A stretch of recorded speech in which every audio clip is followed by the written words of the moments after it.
Hey, welcome everybody to this month's episode of Cronin's Corner. We are coming to you live from the FATV studios, delayed by 1 month. But I am so pleased to be joined today by Dr. Nancy Murray, who is one of the leaders in our education community here in North Central Massachusetts and a part of the Fitchburg State University team. So Dr. Murray, thank you so much for being here today. And what is your role at Fitchburg State, and how long have you been there for? Okay, so I'm currently the Dean for the School of Education and the School of Business. I've been at Fitchburg State for 15 years, going on my 16th year. I started as a teacher in the school systems, primarily in special education, and really taught some courses for Fitchburg State, then continued my education and had a goal of helping students have really high quality teachers in the field. So the best way to reach those students was really for me to be at a university to help prepare teachers. And I think as I've met you and as I've learned about your work, one of the things I really appreciate is that you are not in a silo at Fitchburg State University, and you're not just focused on your students. I mean, you have really been outward facing in the sense that you've worked with other community leaders, our local superintendents, and tried to really align your curriculum and your mission and the objectives of your program with what our community needs here in North Central.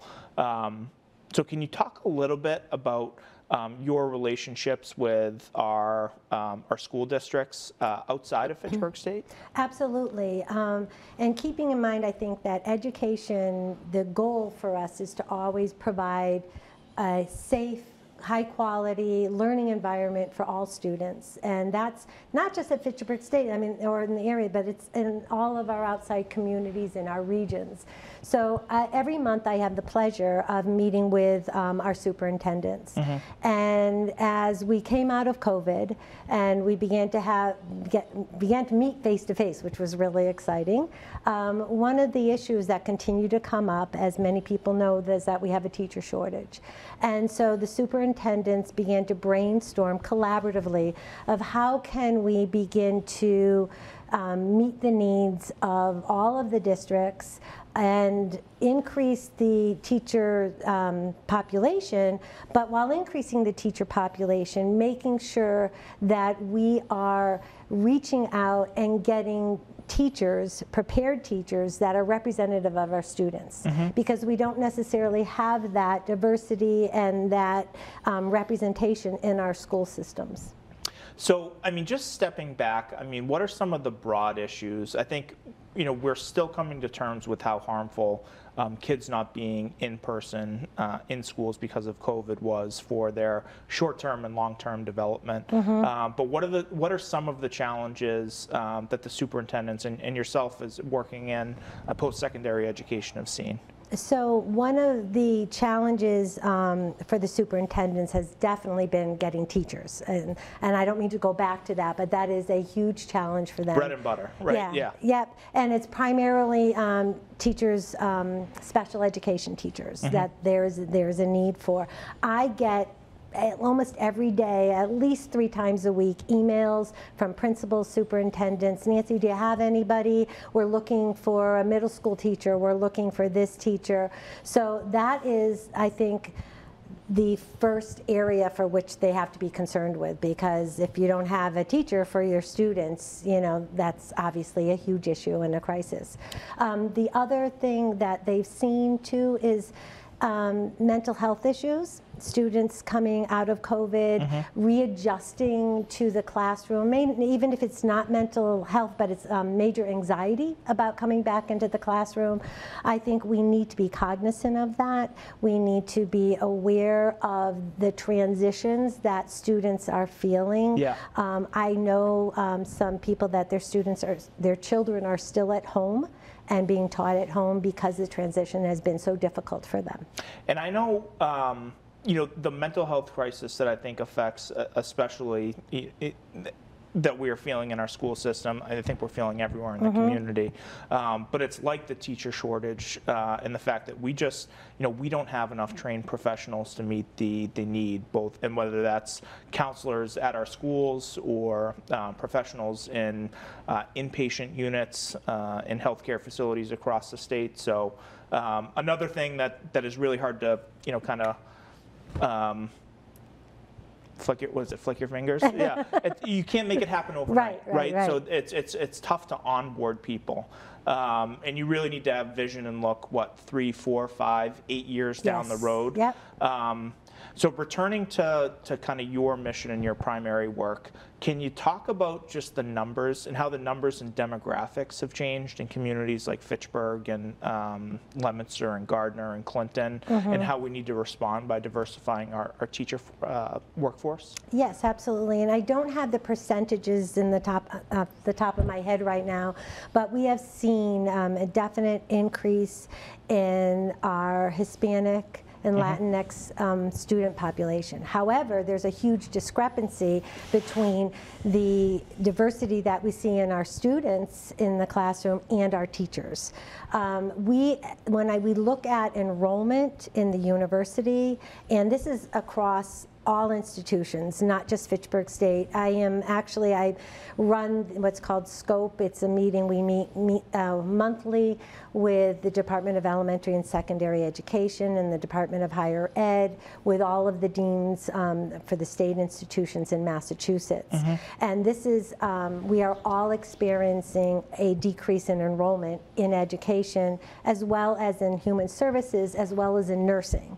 So I think that you hit the nail on the head in saying that, we've got issues in regard to when we're thinking about the well-being of our students in the schools, being able to take care of them in regard to mental health and support families and supporting the medical field, in essence, where there's a crisis almost there as well. Right. So, but in regard to what we could do for an outreach is really taking a look at how we can support all students, and especially our high school students, really starting in middle school, that are representative of their communities. And how can we support them financially, emotionally, and through strong guidance, not just with their guidance counselors in the high school, but support from Fitchburg State, so that they can see and understand a clear pathway. The other big piece that's always been really important to me is that when I'm in high school, if I'm a student in high school and I'm taking some courses through early college or whatever, the message to me that really needs to be sent is that, hey, you have the skill, the ability, the drive to be successful. This is for you. You belong here, right? Yes, I'm just going to use those words. Exactly, that you belong here and that you can do this and you don't have to do it alone.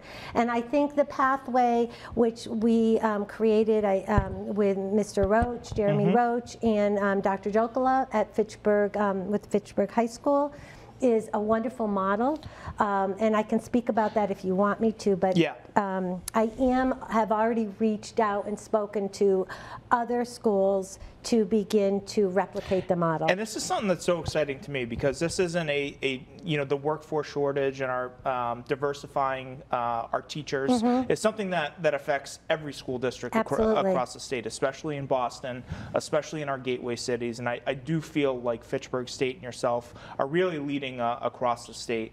And one thing I think about a lot, and it's a conversation I had with Bob Jokola, but in some cases it's the best of times and the worst of times. And it's the best of times in the sense that schools have resources that they haven't had in a long time.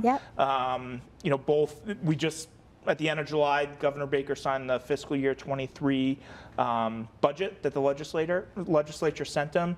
I mean, that includes increases of more than $7 million to Fitchburg Public Schools, more than $7 million to Leominster Public Schools year over year. That's a one-year increase. So we've got resources, but you can't snap your fingers. I thought about it, right? Snap. Yeah, I was looking for it. I only had snap as well. I've only had 2 coffees this morning.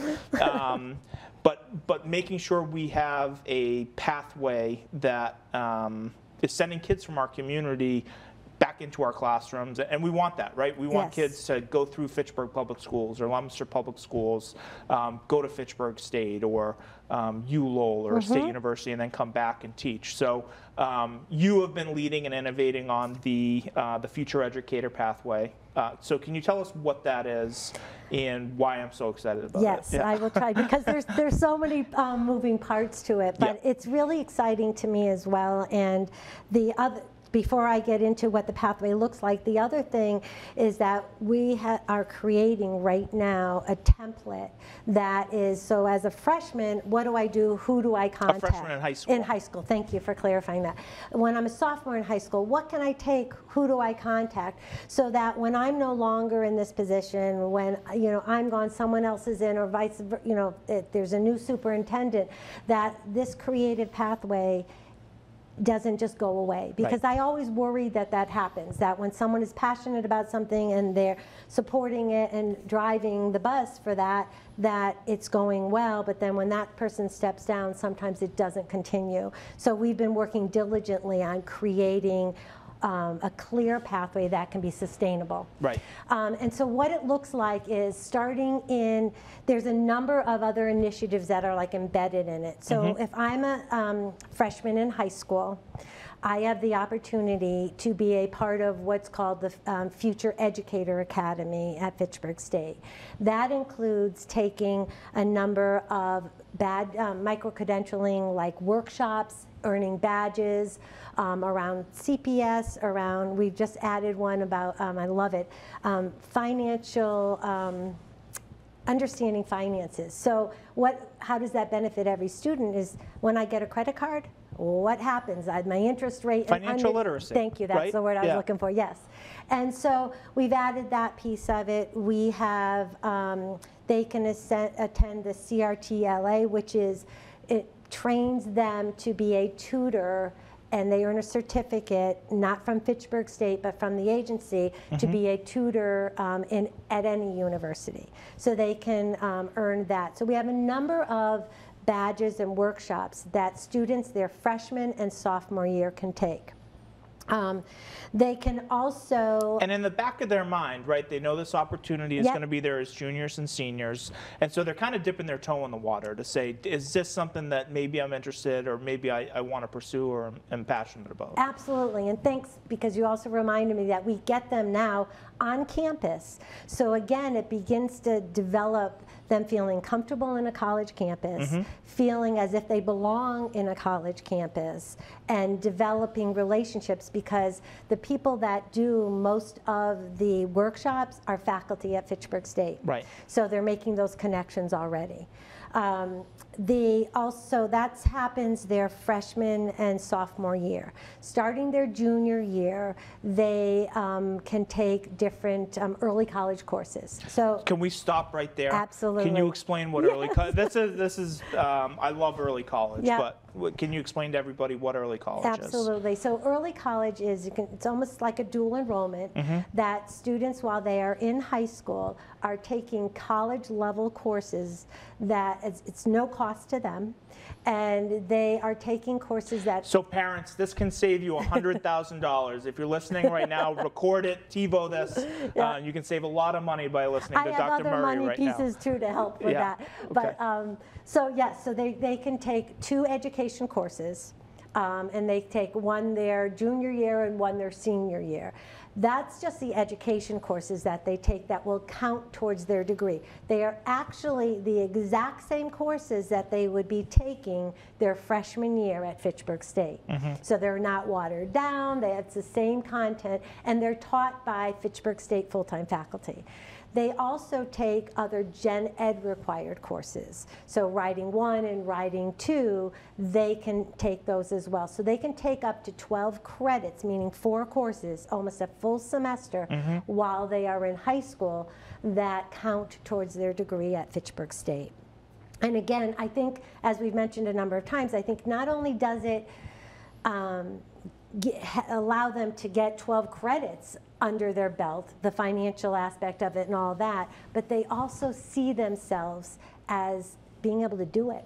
Like sometimes that's scary. And for first generation yeah. All right, you hit it. Yes. Sorry, I'm no, teeing no, you no, up. No, this is the alley-oop. This is the alley-oop. Yes. Yeah, it's for the first generation students. I was a first gen student. And so I think, you know, having that feeling of, yeah, I do belong here, and yes, I can do this. that. I'm doing well. Absolutely. Yeah, these people are left and right of me. Yeah. They got nothing on me. Right. Yeah. Exactly. Right. And they have supports, and that we care about them. So just to step back too, I think this is, like the Future Educator Academy, this is something that North Central is really leading on. And it's because we have great partners in Fitchburg Stadium, Mount Wachusett Community College, but Fitchburg Public School, Fitchburg High School, Leominster High School, Gardner, Air Shirley, all of those high schools have early college programs. And again, if you are a parent of a rising freshman or sophomore, great opportunities to save a lot of money, to avoid a lot of college debt. I know last year, a student graduated from Gardner High School with their associate's degree from Mount Wachusett the day before they graduated from high school because of early college. And so what an incredible head start. It absolutely is. And it's not just in education. Right. So I want to make sure that parents know that, you know, business has early college. The gen ed courses are always available, but we do have other programs. There's business and there's education, definitely have early college courses that are specific to those plans of study. Good. And these, you know, from my kind of purview in the legislature, this is something that the state has recently really invested in. Absolutely. I know 2 years ago, they doubled the size of early college programs, I think from $5 to $10 million. And then this year in the fiscal year 23 budget, we doubled it nearly again to $19 million. So, you know, that's thousands of kids across the state with a huge number here in North Central that are going to have that opportunity. So I'm sorry I interrupted you. Can we let's get back to the future educator pathway. I can't remember everything, so this is great. So as they are juniors and seniors, they're taking their early college courses, which directly apply. During that time as well, the other component that's part of this pathway is that they will be connected with an advisor from Fitchburg State University that works with their guidance counselor and them. So again, really creating a bridge that is not only financially supported, but they're taking college courses to give them a head start, but also, again, going back to feeling like I can do this. I think that is often such a barrier for individuals, thinking, well, I really can't do that, or I don't feel comfortable. So that to me is really important. So they'll have an advisor from Fitchburg State that will meet with them and talk with them starting their junior year, as well as a peer mentor. Now, the peer mentor, we often think, oh, we're going to have seniors as peer mentors, and one day it dawned on me that, hey, that's not going to work. So the peer mentors are going to be sophomores, and the reason I'm selecting sophomores is because if I'm a junior and senior, and when I come to Fitchburg State as a freshman, I want them to still have that connection with a peer. I know somebody on campus, right? Right. So if I do a senior, they're going to be gone. A sophomore will be a senior by the time they become a freshman. So that will help them with that transition as well. So that's a big aspect of it. The other thing that's really important financially, and kudos to Fitchburg High School for really leading the way on this and their ideas. And I've already spoken with the superintendent in Leominster and is all on board for really being creative, mirroring what is being done and/or doing something similar. They are offering, starting their junior year, any student that is in this pathway will be guaranteed like a position in the summer, but it's an academic position. So supporting students in elementary during their summer programs and things like that, where it will be a paid position. So again, helping with the financial aspect for them to try to save for college. They also have, what's the word I want? They've secured funding from their alumni and from the Wallace Foundation. So Wallace Foundation, I think, has $30,000 that they've secured that students can apply for those scholarships for going into Fitchburg State. So we're really trying to create a pathway that has starts when you're 14 years old, right? And you know what I think is such a strength of the program too is you think of all those kind of social but structural supports from when they're kind of onboarded softly as freshmen and sophomores to having mentorship with students at Fitchburg State throughout, and that's a lot easier than catching a kid when they're 19 and trying to get together some money to pay for a semester of college. Right. And it's scary. I have 4 kids of my own that have all gone through college, and looking back and knowing ones that were more successful with a college pathway, what really made the difference for them. So I always think about that, and I always talk to the students when they come in about, okay, I'm going to put my mom hat on now, that, being connect with the school, because if you do something at the university, you're making connections and you're actually creating a support system. Right. So I want to create that support system for them. I want to make sure that they are part of something and have those connections, because we know that students do better if they feel like they belong and they have someone they can go to. So where are we in standing up the program, and when is the first graduate of the Future Educator Academy going to start at Fitchburg Fitchburg Public Schools? Okay, well, best case scenario. I just met with a student on Monday for an orientation that is in the pathway, and I'm very excited. She'll be starting in the fall. She's coming in, so because it hasn't been in place, she did some of the early college on her own, but she wasn't officially part of the program. But I grabbed her, and she's got the designation now. Yes, yeah. And so I connected her back with Jeremy, and so to be able to apply for those scholarships, so that when they come in and once they're accepted into Fitchburg State, everything doesn't go away. They have the scholarships for their first 2 years, and then their junior year, Fitchburg State's donors and being able to get grants and things, we've secured $1,000 for them every semester. So starting their junior year, they'll get $2,000, $1,000 each semester towards their tuition at Fitchburg State. My hope is that we can increase that, to be honest. You should ask your state senator for some money. You know what? I was thinking of asking him, but I'll work on it. I'll work on it. I know you are. I know. Yeah. But because it's so important, but I don't ever want to promise something that we can't do. Sure. Or make sustainable. Right. Too, and right? President Lapidus, wants to make sure that it is sustainable and that we're not promising someone anything that we can't guarantee. And where would you like to see in terms of output? Where do you think the program will go in terms of being able to deliver, 5 new teachers to a school system every year? Where would you like to see it head? Our current goal is 5 a year. So that is our current goal, that we want to have 5 students coming in every year. And then after their 4 years or whatever, going back into their community, those 5 students. Because part of the overall agreement is also that they will give back to their community. And the other exciting piece that I don't think has ever been done is that the high school has guaranteed them a position in Fitchburg Public Schools. They can't guarantee a teaching position. Most likely there'll be an opening, but if there isn't, a paraprofessional position or something to get their foot in the door, the system. But they are guaranteed a position in the system, as well as supports. The other thing, and I know I'm rambling, sorry. No. But the other thing is, after they, many times we have a mentoring process designed within the school systems.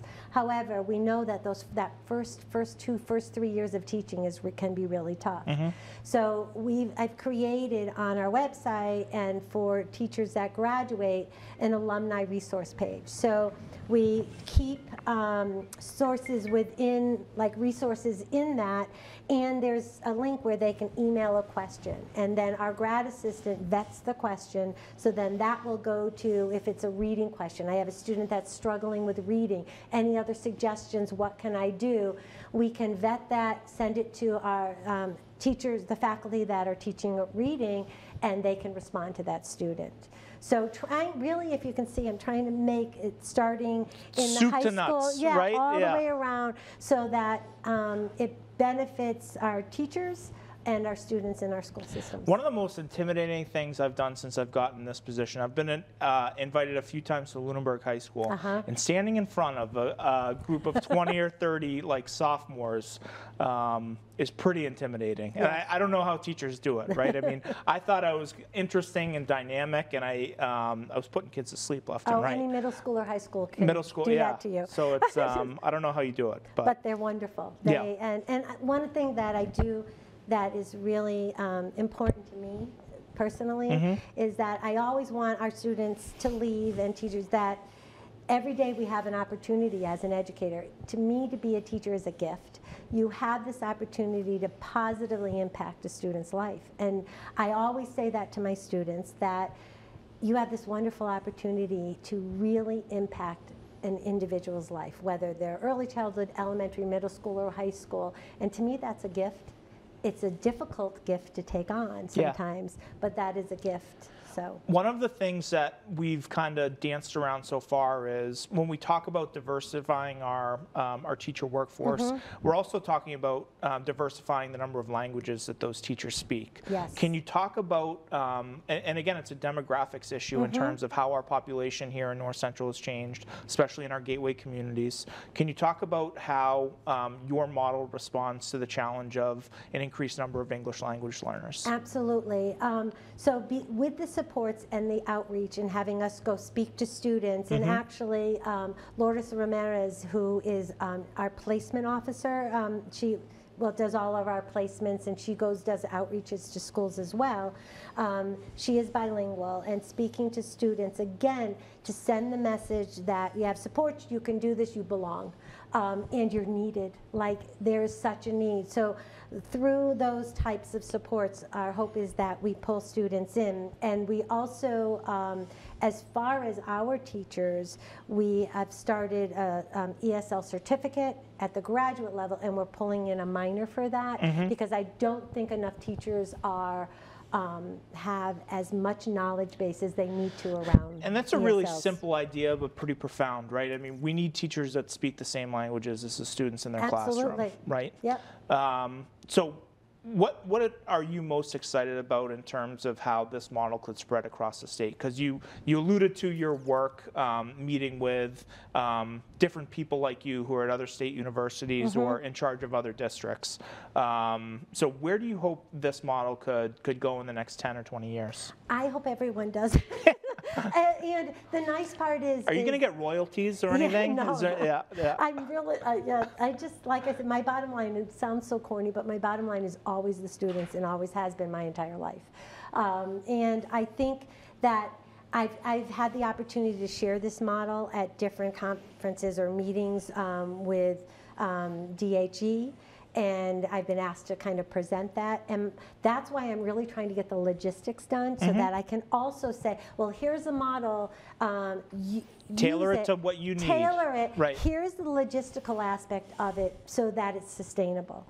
So I am always one to share anything, because, and I want everyone to do it. I want everyone to be using it. I'm excited to be meeting with Leominster. I met with the new superintendent in Athol Royalston. He's excited about looking at this pathway as well. So the more people that see the pathway, understand it, like you said, tweak it to meet their needs and their district's needs, but the bottom line is we need more diverse teachers that represent the students so they see themselves in their teachers. We need more highly qualified teachers as well with that, and we need teachers in the field. But it's not just going to happen without us providing the necessary support, the bridges, and those pathways that send all those messages. Dr. Berry, I'm so grateful for all your work. I think it's inspiring for everybody to hear and learn about And I'll make sure to get you your state senator's email so you can shake them down for some money. But this is just something that I'm so glad that the university is supporting. And it's really a team of teams here in North Central that you are spearheading with the university, the different school districts, their superintendents. And it's going to have a huge effect and change a lot of people's lives. So I'm grateful to all your work. I'm grateful to you for your leadership. And thank you for coming by. Thank you so much. Snap your fingers, Yeah, right? I got that. Good. All right, that's it for this month, everybody. Dr. Nancy Murray from Fitchburg State University, and we look forward to seeing you again soon on next month's show.